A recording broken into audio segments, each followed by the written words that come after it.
barqanimadan waxaa sii xumaanaysa xaaladda kooxda kubadda cagta ee Manchester United iyadoona taageerayaasha naadigaasi meel walba ay dunida ka joogaan ay maanta u tahay maalin aan farxad ahayn kadib markii shalay si xun ay u garaacday kooxda West Ham United. Kooxda Manchester United ayaa lagu garaacay 3 gool iyo gool waxaana daqiiqadii shanaad ay ahayd markii Philip Anderson uu gool ka dhaliyay naadiga United markii uu baas qurux badan ka helay xidiga dalka Argentina ee Pablo Zabaleta.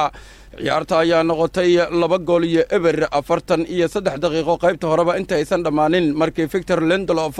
uu iska dhaliyay goolasha loo yaqaan aan goolka. sidoo kalena Manchester United ayaa 71 daqiiqo Rashford uu dhaliyay gool laakiin 3 daqiiqadood kadib ciyaartoyga Marco Arnautovic ayaa goolka saddexaad ka dhaliyay kaas oo noqday midka rajada tiray kooxda Manchester United. waxaana jira warar soo baxaya oo la isla dhexmarayo oo sheegaya in xilka laga qaadi doono macallin Jose Mourinho kaasi oo la ogaaday xilliga Manchester United ay ku dhawaaqi doonto in shaqada laga ceyriyay macallinka dalka Portugiiska kaas oo ay haysato dhibaato. maamulka kooxda kubadda cagta ee Manchester United ayaa isku diyaarinaya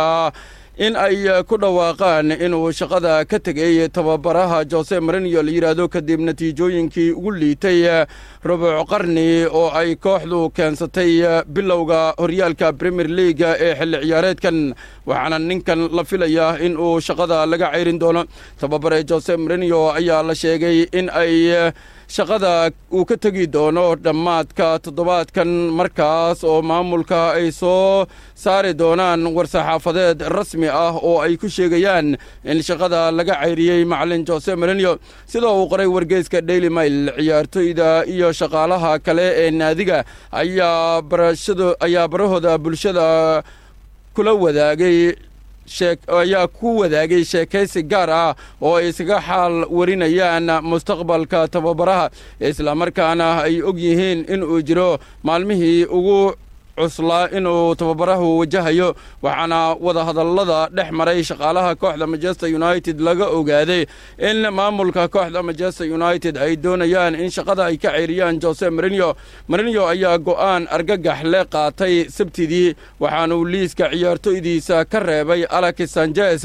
oo caafimaad qaba booskiisana waxa uu u xushay ciyaartoyga la yiraahdo Scott McTominay. hase yeeshee waxaa lagaga adkaaday 3 gool iyo gool oo ay guushu ku raacday kooxda West Ham United oo garoonkooda uu ku booqday. wargeysku waxa uu intaa ku daray in ciyaartoyda iyo shaqaalaha ay tilmaamayaan saacadaha kooban ee ka haray ku dhawaaqida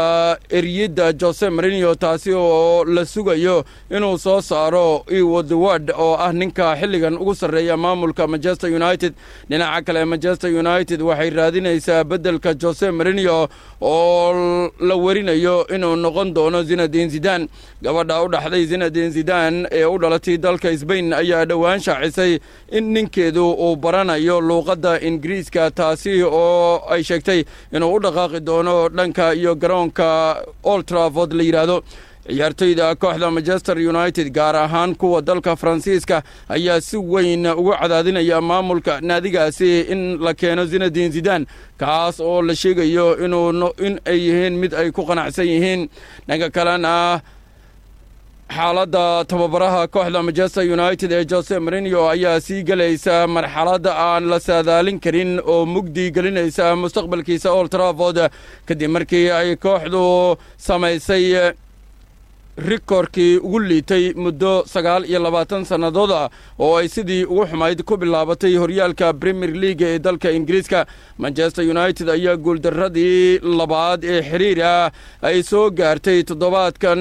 gudihiisa iyadoo asbuucii hore laga reebay tartanka la yiraahdo League Cup-ka waxaana kulanka ugu dambeeyay 3 gool iyo gool ku dharbaaxday kooxda West Ham. haddaba markii ay ciyaartu dhamaatay ayaa waxaa shir jaraa'id qaban rabay tababare Jose Mourinho oo warbaahinta u yeeray waxaana in yar kadib markii uu hadalka bilaabay soo dhex galay madaxa xafiiska warbaahinta Manchester United oo u sheegay macallinka in uu joojiyo shirka jaraa'id isla markaana uusan hadli karin. Mourinho oo markaas ka jawaabay 3 su'aalood oo kaliya ayaa waxa uu madaxa xafiiska warbaahinta ka dhex galay warbaahinta iyo tababaraha waxaana uu kala dareeriyey wariyaashii oo uu sheegay in uu dhammaaday shirka jaraa'id halka uu tababare ka dalbaday inuu hadalka joojiyo sidoo kale Jose Mourinho ayaa la arkayay inuusan ku qanacsanayn go'aanka uu qaatay madaxa warbaahinta xafiiska kooxda Manchester United kaasi oo isagoo hadlaya soo dhex istaagay kaamirooyinka iyo Jose Mourinho dhexdiisa isla markaana u sheegay in shirkii jaraa'id uu inta ku eg yahay lama sheegin sababta uu mas'uulkani sidaasi u sameeyay hase yeeshee waxaa la sheegay in sababtu tahay in culayska ku sii kordhaya rabshadaha uu la saadaalinayo in si degdeg ah shaqada looga eriyo isla markaana uu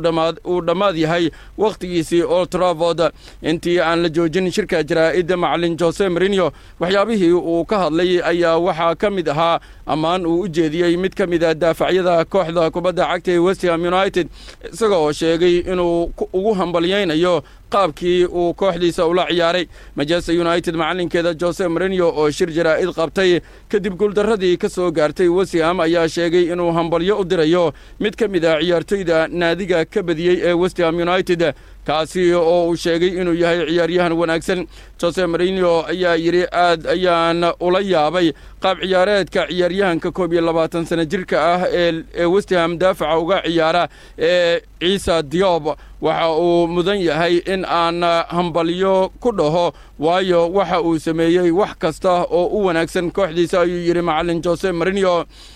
Mourinho ayaa sidoo kale BT Sport u sheegay in daafaca Issa Diop oo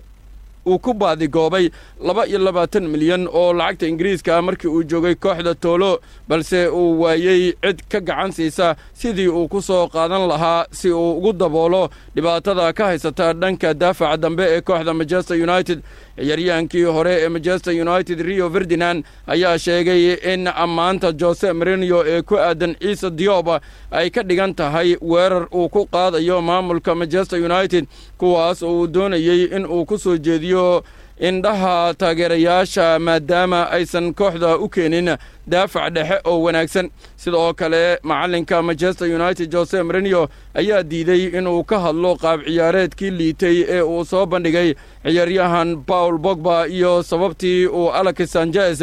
uga soo tagay magaalada Manchester waxaana macallinka oo shirka jaraa'id wada welina ka jawaabaya dhowr su'aalood oo la weydiiyay soo dhex galay madaxa xafiiska warbaahinta ee kooxda Manchester United kaas oo joojiyay hadalka macallin Jose Mourinho si kastaba haatee xaaladda kooxda Manchester United ayaa aad u liidata iyadoo taageerayaasha naadigaasi oo baraha bulshada kaga soo hadlay guuldaradii kooxda West Ham ay doonayaan in shaqada laga cayriyo macallin Jose Mourinho halka qaarkood ay muujinayaan in dulqaad la sameeyo macallinkuna uu yahay mid garab ka waayay maamulka kooxda Manchester United gaar ahaan ninka ugu sarreeya ee Woodward markii uu u keeni waayay daafacyadii uu dalbaday xilli ciyaareedkan Jose Mourinho ayaa la dagaalsan qaar ka mid ah ciyaartoyda naadigaasi sida Paul Pogba oo kale oo aysan wada hadlin waxa kale oo uu la dagaalsan yahay Martial iyo Alexis Sanchez waana ciyaartoyda xirfad ahaan ugu wanaagsan marka la fiiriyo qaab ciyaareedka uu soo bandhigay macallin Jose Mourinho waxa kale oo macallinkani uu isku dayay in uu soo qaato dhowr ciyaaryahan oo daafaca ka ciyaarta laakiin intaasi oo dhan waa uu ku guuldareystay waxaana markan la joogaa xilligii Jose Mourinho xilka laga qaadi lahaa sida ay aaminsan yihiin dad badan